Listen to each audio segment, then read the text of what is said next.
Hello, baseball fans. It's time for the 2031 MLB season here in our Detroit Tigers Out of the Park 24 sim. You can see the Tigers predicted to win 99 games, score an absolutely obscene 838 runs. And by obscene, I mean relative to the rest of the league here.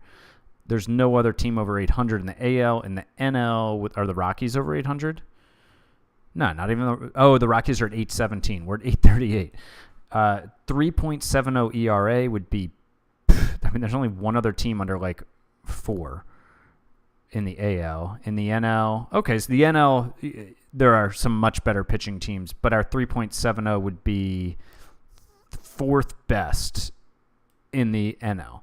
So league best offense, one of the best pitching staffs in the league. Top hitters, Luke Leto, Daniel Human, and Justin Henry Malloy here. Pitching side of things, only Billy Sullivan is here for us. Around the rest of the league, the Cubs, really the only team expected to contend with us, the defending World Series champions. Over here in the AL Lacey division, the Yankees and Red Sox returning to their rivalry, probably on Sunday Night Baseball every night again against each other, and doing it by just mashing. Look at their home run totals versus their steal totals compared to everybody else. Now, they're not quite the Tigers with 227, but they're not bad. And over in the NL, the Rangers, looking like they might win the Bankhead division. The Rays, the Braves, and the Astros all in the mix. Oakland, once again, looking like the best team over in the Robinson division. This team's just been on a bender the last few years. Let's see, when did it start? Yeah, 2029, 109, 95, and now this year predicted to be really good again. You know, on the back of their MVP guy, Eddie Thompson. Look at this guy. 8.5, 8.4 WAR, back-to-back MVPs. That's just a really good team. They have Hudson Haskins, a former Orioles farmhand. He never made it to the majors with the O's. One guy that I wanted to show you about, and I'm actually wondering if he's on waivers, is Colton Cowser, because his career is just funny. Not seeing him here. Let's just search all outfielders to make this list smaller. Okay, no, he's not on waivers, so I guess he made the O's team. But where is he? Is he here? I don't see him. Did they deal him? Or is he playing first base? Okay, maybe they snuck him through waivers earlier in spring training. Oh, here he is. Oh, he's out with a torn hamstring. Bummer. I mean, so he's had 29 plate appearances as a major league player. This is a guy who was a top 100 prospect when the game started in 2023. In 2024, he made it as high as number 37 prospect. He's still a top 100 prospect at the end of 2024. And all he did was hit. I mean, look at these numbers in the minors. He just hit every year, and he was just never given a chance. He's now 31. I love this so much. I kind of want to trade for him just to rescue him, and I could just like punt Dalton Varsho. I made an offer for him earlier in the offseason when I realized what was going on, and they weren't having it. But like, come on, just give him to me. Like, I deserve it. Let's just offer him a nothing prospect. And just, I'm sure they'll come back with a no. But anyways, let's meet the Tigers, huh? No surprises on the offense here. On the batters, Jonas and Aliendo will share times at catching. Then we've got Malloy, Daniel Human, just absurd numbers here. My wife's coming into the room because I think she heard me talking about Daniel Human, who's the best, maybe going to go down as one of the best Tigers players ever by the time he finishes his career. She probably got excited about that. Or maybe she got excited that I was talking about Luke Leto, who's now in the top 10 of all time for Tigers home runs. He's crossed 50 home runs each of the last 3 seasons. Are you going up to bed? All right, good night. She's going up to read, guys. And so, yeah, absolute legend there. Kevin Made, Riley Green, Chris Freitag will be the starting center fielder. I'm not 100% confident in his ability to hold down this job, but we'll see how he does. We've got Divorce here, who looks like he's ready to bust out. Newstrom will get the bulk of the DH reps, but Horvath is going to play multiple times a week, too, at different positions, including DH. Osorio also here, and Dalton Varsho. I haven't updated the depth chart but I need to get him some time on the depth chart here. I have like lefties here. Wait, against righties. Oh, wait. Varsho's a lefty. Sorry, I did this wrong. I don't really need him playing against righties. So the bench is basically Horvath, Osorio, and Varsho. So wait, I'm confused. Varsho is a lefty, so we do want him in there against righties. Got it. Nailed it. Totally on top of things here. Just totally on top of it. So let's do that. I don't know why Leto's there. Whatever. I'll just leave him there. I'm not going to remove him. He's our number one pinch hitter, even though he's our everyday cleanup hitter. Varsho can go in here. I don't know if I'm going to give him starts, but, I'll give him some time. Varsho, let's give him some time here. Let him start like once a week there, eh? Osorio's not really playing anywhere. Let's let him play a little bit more often here. And then put Varsho in here for every, 8th game. That works. Okay, so the pitching staff, man, I had a lot of tough decisions with the pitching staff, and it was a mix of, what's the most fun thing versus what's the best management of assets of, not exposing guys to waivers, sending down the guys with options, even if they might be the best fit. So the rotation, the top 4, no surprises, Sullivan, Romero, Mazzucato, Toribio. Mondesir had a baller spring. Did not give up any runs until his last start. A 1.02 ERA, gave up 2 earned runs all of spring. This is the dude that we got for Tommy DeLandre. He will start as the 5th starter. Now, there's somebody coming for his job, and his name's Steve Bridenstine. This guy got crazy good his last scouting update. He was already our number 1 pitching prospect. He was already a top 100 prospect. I mean, he's at 55 out of 80 as a starter now. And a reliever. He's like a 60 out of 80, right? He's going to start in the bullpen. We'll let him do his thing there. 65 out of 80. He's throwing 96 to 98. This guy's going to be in our rotation in no time. But Lally's at the back end of the rotation. By the way, I put him in long relief because those guys generally get the most innings unless you have a stopper. And Lally has earned those innings. So Lally and Bridenstine, I think, will get the 2 most amount of innings in our bullpen. We've got Marquez, we've got Heel, Tirado, the Rule 5 guy. He could be out of here soon, but he had a good spring until one outing that blew up his ERA from 1.08 to 5.79. Husky is back for another year in our bullpen after pitching well last year. How do we acquire him? 6th round in 2026. Ryan Wentz, he had a bounce back year last year. He didn't have a great spring, but he's earned this as a veteran. And then Bridenstine, other guys that didn't make it. So there are some guys here on the pitching side of things, like Darrell Dent is probably number 1. He put up a 1.45 ERA in spring. He put up 1.2 WAR for us last year, 90 innings. The control, though, is concerning, and he had options, so he's back down. But I think he'll be up soon. Trey Morris, Clemmy, Zimmerman, Mercedes is a really good reliever that's in AAA. Eustace is a really decent reliever that's in AAA. Park is a good-looking reliever that's in AAA. So a lot of dudes there in AAA who could be players for us throughout the season. Reinhardt had a great spring. He could be up soon if he keeps hitting the ball well. Bejarano had a really good spring. He had a rough spring, but he could be up if he gets off to a good start. Rob Scott is still down in AAA trying to get his time back in the majors. I think Tovar is also pushing for the center field job. I think Tovar, he did have a nice spring. You could see Tovar or Reagan up as the his range is down. I keep having these guys' range fall from 70 to 65. Those guys could come up and take the center field job if Freitag doesn't do well.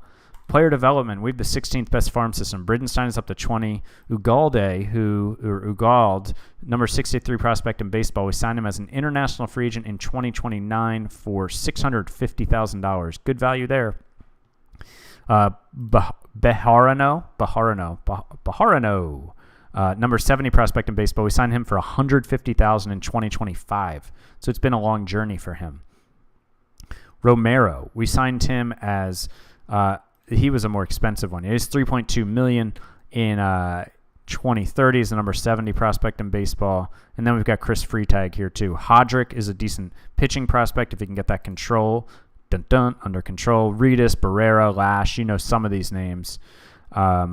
Yeah, those are the most interesting guys, though. But so that's the team. Nothing too big to talk about in terms of salaries. I mean, it's Billy Sullivan's contract year, so that's the big story for us contract-wise coming into this season. But predicted to win our division, predicted to have a monster offense. Just hoping this pitching staff can hold on. We just need to pick the right guys to have breakout years. And, we probably won't have a lot of patience with guys who get off to slow starts, just like, a few weeks and you're going to be out of here. So, because we've got guys ready to come up and take your job.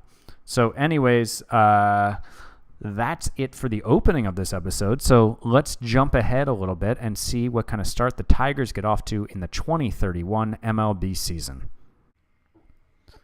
June 1st check-in time. Are we a juggernaut? I think so. 40-11, and that's with a recent slump too. We'll get into it, but we went 25-2 in April for crying out loud. Expanded standings. We're not even it's not from luck. We're a really good team. Plus 132 run differential.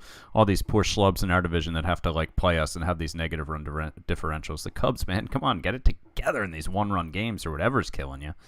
Plus 132. The Nats are at plus 72.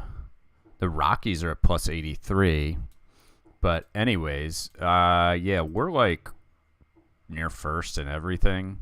We strike out a lot. We don't steal many bases, but why do you steal bases when you got sluggers? Nothing but sluggers. So 21-2 in April, 19-9 in May. And, I mean, that includes a 4-game losing streak. We're 40-11 and we had a 4-game losing streak. Pitching side of things, everything's just excellent there. And on defense, Daniel Human leading the way. Let's go WRC plus, leading the way with a 152 WRC plus. He's on pace for 8.4 WAR. I expected maybe more power here and more walks, but hey, he's doing it one way or the other, right? And he's playing great defense too. Chris Newstrom has come up because we had a big injury and it sucks. It's a bummer for me personally. Sincere divorce, post-concussion syndrome, basically just out for the year, and he was murdering the ball in the 51 plate appearances he got with a 240 WRC plus. So that sucks. At this point, we care more about Sincere the person with his post-concussion syndrome. He's got a life to live than we do about Sincere the baseball player. But we hope he's back healthy next season. It's a bummer. But Chris Newstrom came up, and Chris Newstrom. I was confusing Newstrom with somebody else, with Reinhardt. Wrong Chris. Chris Newstrom is the guy we got from the Astros or the Giants last year, and he's doing really well in 123 plate appearances. He has 10 home runs in part-time. He's our starting DH, but gets several days off a week. Javier Osorio really just ripping it up as a bench bat again this year. We'll take it. Kevin Made, a 144 WRC plus and 2.4 WAR, still just playing Gold Glove defense out there at the age of 28. He's done this before where he's teased a monster season at the plate. I'm not sure he's had a first 2 months this good, but he's had incredible performances at the plate for a month or two and then just kind of trailed off, gone back to this kind of guy, which is totally fine, by the way. But so I'm not sure I expect this to continue. The BABIP will come down. His walk rate is down. His strikeout rate is up. Sorry if there's any background noise. It's laundry day here at Comerica. Mac Horvath, part-time duties, but he's on pace to get 530 plate appearances, 139 WRC plus. Maybe he's for real. Chris Freitag, our center fielder, on pace for 4.2 WAR. He's got a 134 WRC plus. My scout thinks his range went down to 60. OSA still has him at 65. Obviously totally unacceptable at center field, but he's got 1.0 zone rating. So what? He'd put up a 4 or 5 over the course of a season. Not amazing, but he's not hurting us. He's a net positive. He's a positive out there in center field. I did look around to see, okay, can we just, turn this team into an absurd juggernaut by trading for an 80 range or 75 range center fielder, and there's really not a lot out there in terms of guys that make sense for us, or else I would do it. I would overpay. Amazing that we're doing this with Justin Henry Malloy with just a 120 WRC plus, on pace for just 3.3 WAR, and we're 40-11. And we'll get to more about that. Aliendo, good start. Luke Leto is a below average hitter this year, and we are 40-11. I mean, come on. Now, In April, he was great when we were 25-2. In May, when we slumped all the way, to 19-9, he really trailed off. But hopefully, this is just a mini slump for Leto. The strikeout rate is up, but the BABIP was 180. We're not too worried about it. But certainly, if you'd told me Malloy and Leto were both going to be on pace for like just over 3 WAR, I'd be like, well, shoot, we're definitely not 40-11. Chris Reinhardt is the guy who came up, our 3rd-round pick from 2027. He came up for divorce. He hasn't played a ton. He also hasn't been up that long. But he's been nothing but solid in the major leagues, including 2 straight seasons, 29 and 30 in AAA, and he was there again this year. But he's up. I'm going to keep him up for a little bit. He deserves a chance. Riley Green, another guy where it's like he's a below-average hitter this year. I mean, Green, Leto, and Malloy are not leading the charge here. They're all having down seasons so far, and we're 40-11. Crazy. Bo Jonas, solid. Pitching side of things, Billy Sullivan just having a dominant year, on pace for 7.9 WAR. He's got an ERA of 1.4, a FIP of 1.67, and a SIERA of 0.95. Just crazy good start from him. Romero, the guy we got from the Braves, possibly having that breakout season, going from a solid starter to an excellent one so far this year. You can see his numbers here, looking good. Noe Toribio, the guy we identified from the Phillies as like, hey, this guy should have more major league. This guy should have more of a major league shot. He's been nothing but a good AAA starter for a while now, and we're giving it to him. He won Rookie of the Month in April, and he's on pace for 4.2 WARs. ERA is 2.6. Good job, front office, identifying him. Amari Mondesir, our number 4 starter, really good start from him too. You can see our starting pitching's just been really good. Bridenstine is now in the rotation. More on that in a minute. And he's put up a 2.79 ERA, 2.81 FIP, and a 2.82 SIERA. I'm not sure I've ever seen all 3 of those within such a small range of each other. That's good to see. That's in 38 innings, and he's had 2 starts. So Frank Mazzucato is out of the rotation. He has a 4.82 ERA, a 5.72 FIP. So he's not doing well. That's our number 3 starter coming into the year. Lally has been good. He gave up 4 runs here and it ballooned his ERA to 2.20. It's now at 2.09. Jordan Husky, our 6th-round pick from 2026, a 0.5 ERA, a 1.49 FIP. This team is fun. Luis Heel, David Palencia, our 2 free agent signings, both with ERAs below 2. We've got Darrell Dent here. He's only pitched 7 innings. I just called him up. I don't remember why. Why did I call him up? I think I just sent somebody down who maybe wasn't doing great. No. Did somebody get hurt? Anyways, he's here. Don't remember exactly why. But I called up Darrell Dent. He's only thrown 7 innings. It's all going to come down to walks for him. He's got the stuff to be a great pitcher. His ERA is 5.14, but his FIP is 1.61. His SIERA is 2.46. This is his shot. We need him to do this here. Come on, I obviously want to be looking at Major League, even though I went and looked at a minor league team, I promise. Marquez has been fine. Wentz, his FIP is kind of high, and then Mazzucato's been bad. So that's where we're at as a team. It's amazing going through that to be like, well, our number 3 starter's out of the rotation, and, our 3-star players who are making like over 100 million combined are all having below average years, but we're great. And again, we have gone cold here. We lost 4 in a row, and we've lost 5 of 6. So I mean, we were like 39-6 or something, and then we went cold. So maybe those down years from those other guys are finally catching up to us. But here we are in June.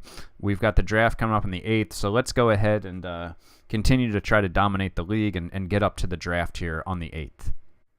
June 8th, 2031, time for the draft. You can see up here we're 46-12. Mock draft has us taking Jonathan Schulmeyer. Not sure this is the guy I'm taking. No range, bad work ethic, slacks on his repetition drills, etc. Projected to go first overall Dave Vaughn. It looks like a potential monster in the middle of your lineup. I honestly would take this guy, Dave Huber. There are a couple other college pitchers out there. Where is this one of them? Yeah, look at this dude. I mean, I know that control is an issue. The work ethic and intelligence is an issue, but I would think he would go sooner than 24th. Where's the other one? I think the O's. Yeah, this guy, Jeremy Kralchik. you know, that changeup is probably an issue and probably why I wouldn't take him, but a potentially really, really good arm there. But first round pick for a reliever, I don't know about that.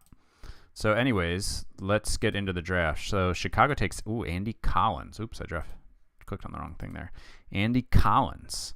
Where was this guy supposed to go in the mock draft? Third. Okay. New Orleans has a comp pick at third and then the fifth pick. Hey, good for you, New Orleans. Way to go. The Nats take Buckner. Oh, this was the guy. Hold on, wait. Yeah, this is the guy who's projected to go 24th. I was like, why is this guy so low? And the Nats take him second. Yeah, okay, that's more like it, Nats. New Orleans takes Ethan Mayrose. Yeah, okay, fine. Aiden Hovey goes to the Giants, and then clearing out the top 5 here, Dave Vaughn falls all the way to 5. So now we'll go to the pick for Detroit. The Astros just took this guy right before us, which is fine. He doesn't have 3 pitches. And let's look at the college bats to start. Oh, that's a good bat. Wow. Draft hitters. Yeah, look at this guy. Look at this guy. He's going to come in and play like right in Double-A. Yeah, he'd be okay at Double-A. Not great defensively, but man, that bat. Just looking at some of these. Oh, here's a 70 infield range. 70 infield range. Yeah, that's a good player. Oh, here's a 75 outfield range. I mean, with his defense, could he just come and play in the major leagues now? I mean, his bat would struggle, but if you look at his current, is he any worse than, like, you know, some other guys that sometimes are glove first center fielders at this point? I might have to take him. Is he the only? He's probably the only guy with the. Yeah, he's the only. There's this guy too. Is a 70 range. Let's see. All right, let's see who my scout recommends. Jeremy Nelson, high school center fielder. Yeah, not as interested in him as I am in Walt Wells. Let's check out the pitchers. Let's check out the starters. This was a good draft for college starters. Draft pitchers. Ooh, that's a good player. Another good player. Decent. Oops. Skipped over that guy. Okay. Yeah, I think I want to take that college outfielder. I'll look at all batters here for a second. I don't think I looked at all batters. I mean, we still have some 80 potentials out here. So to draft hitters. We still got a lot of really good college bats out here. I should say really high ceiling college bats. You know, all of them are very far away from their peak. Most of them are very limited defensively. Here's the top rated. I mean, this guy's awesome. This guy's an awesome bat. But I think the most unique guy out here is, where'd he go? Where's our guy? Let's look for the blue ink here. I just want to see how far down the board he is. Yeah, Walt Wells. He's fairly far down the board, but yeah, I'm going to draft him. I know his air and arm aren't great, but that 75 range, too good to pass up. 65 infield range, but the 30 arm, so he can't play anywhere. But also, like, his bat is not terrible. Like, we're not, like, if his range all of a sudden slips to 65, we're not looking at an unplayable player. So we're going to draft Walt Wells.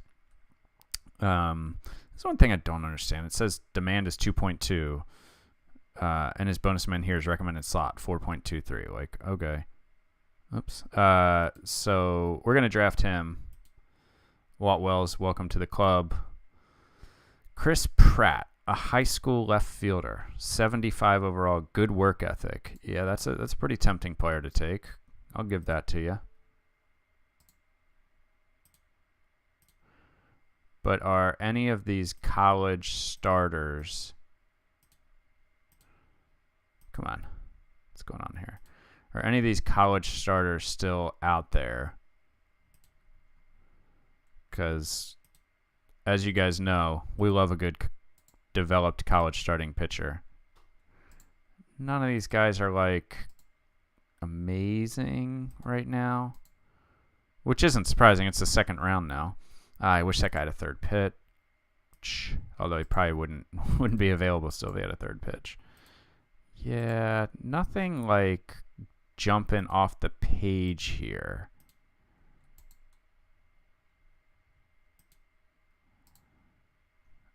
And this is one of the better guys, I think. He's only 20, too. Oh, he's 20. He's done 3 years of college. Well, he's almost 21. I actually kind of like this guy. Work ethic. He just needs to work on his control. He's already got 3 pitches. We're going to draft him. I know we gave up on a couple high ceiling high school players. But look, Chris Pratt's still there. We'll take him with the 3rd round pick for sure. Next, Daniel Nieto. No idea why we would pick him. Why in the world would we pick this guy? What is my scout doing? Go home, dude. Juan Garza is the guy with the knuckle curve. Heel. Mike Gray. Mike Gray's a decent looking guy. Not a bad player, too. I'm just looking at college arms right now. Just making sure we're not missing a stud. No, I don't think so. Yeah, I have no idea why Nieto is who my scout is recommending for this pick. That's wild. Wow, look at this guy. 70 infield, 70 outfield range. He should be available for a little bit, though. Yeah, we're not going to pick him yet, but we're coming for him soon, though. We're coming for him sooner than people think.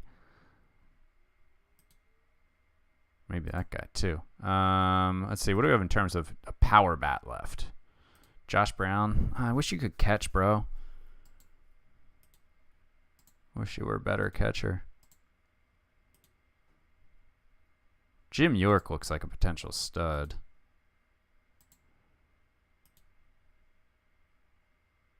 Kind of like this guy. He's got the 55 ability. Ooh, this guy, too. Let's draft this. Let's draft a catcher high. Let's draft this one. Why not, right? Oh, bonus demand unknown. Oh, okay, never mind. Who was the other guy we said? Yeah, this guy. All right, we're going to draft him instead. All right, 5th round pick. Our scout recommends that guy who we're definitely not going to pick. What's up with my scout this time, man? What are you doing?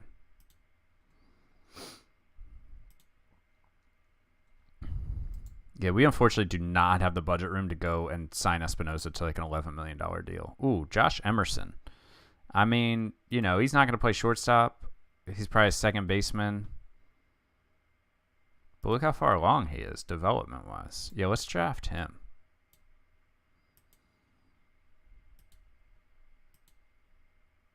Nieto again. All right, let's make sure let's not miss out on this guy. Is this our guy? Oh, wait. Is this our guy? I can't remember. Our guy might be gone. If he's not gone, it's this guy. The guy said I was going to draft sooner than you thought. All right, well, I'm drafting that guy. 6th round is early, but whatever. All right, so I'll finish the rest of the draft out. Offline, as the kids say. But we're looking good. We are looking good. I'm going to tell you that much right now. Standings-wise, 46-12. We are, looking to maybe break the Mariners' win record. I don't know. People are saying. So that'll be the end of this video. We'll come back next time. We'll pick it up around the trade deadline and see how we're going to improve this juggernaut. And thank you for watching. Talk to you guys next time. Bye.